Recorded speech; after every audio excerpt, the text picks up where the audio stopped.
መንፈሳዊ ህይወት ለአእምሮ ጤና።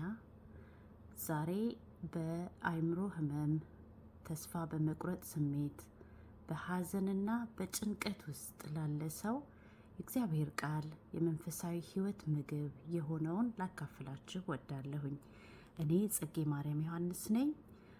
ሙያዬም የአእምሮ ነርስ ነኝ እና ይሄንን በማካፈል እጅግ ታላቅ ደስታ እንዲሰማኝ ብቻ ሳይሆን ለማገዝና ተስፋ በመቁረጥ ስሜት ውስጥ ላለ ሰው ጌታ ኢየሱስ የምናምነው አምላክ ክርስቲያን የሆን ሁላችን ወደ እሱ ፊታችንን አዙረን ቃሉን እንድንሰማና እንድንበረታ ከመድኃኒትም በላይ መድኃኒት የሆነ ቃሉን ለማካፈል ነው እና በትንቢተ ኢሳይያስ ምዕራፍ 41 ላይ ምን ይላል?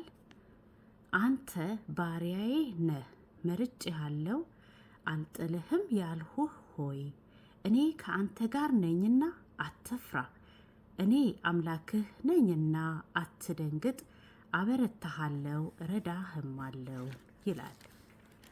ሌላው ደግሞ ጌታ ኢየሱስ በማቴዎስ ወንጌል ምዕራፍ 11 ላይ ምን ይላል? እናንተ ደካሞች ሸክማችሁ የከበደ ሁሉ ወደ እኔ ኑ፣ እኔም አሳርፋችኋለሁ። ቀንበሬን በላያችሁ ተሸከሙ፣ ከእኔም ተማሩ፣ እኔ የዋህ በልቤም ትሁት ነኝና ለነፍሳችሁም እረፍት ታገኛላችሁ። ቀንበሬ ልዝብ ሸክሜም ቀሊል ነው ይላል።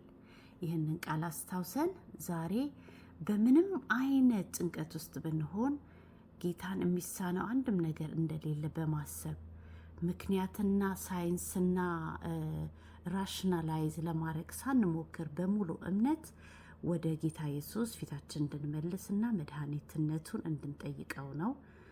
ይሄንን ስለሰማችሁኝ፣ ይሄንን አድምጣችሁ ተግባር ላይ እንደምታውሉና የተቻላችሁ እንደምትሞክሩ በማሰብ በጸሎትም ልቦኝ ነው ይሄንን ማካፈላችሁ። እግዚአብሔር ይስጥልኝ። አመሰግናለሁ በጣም። በሌላ ቪዲዮ እስከማገኛችሁ ደህና ቆዩልኝ። ጽጌ ነኝ።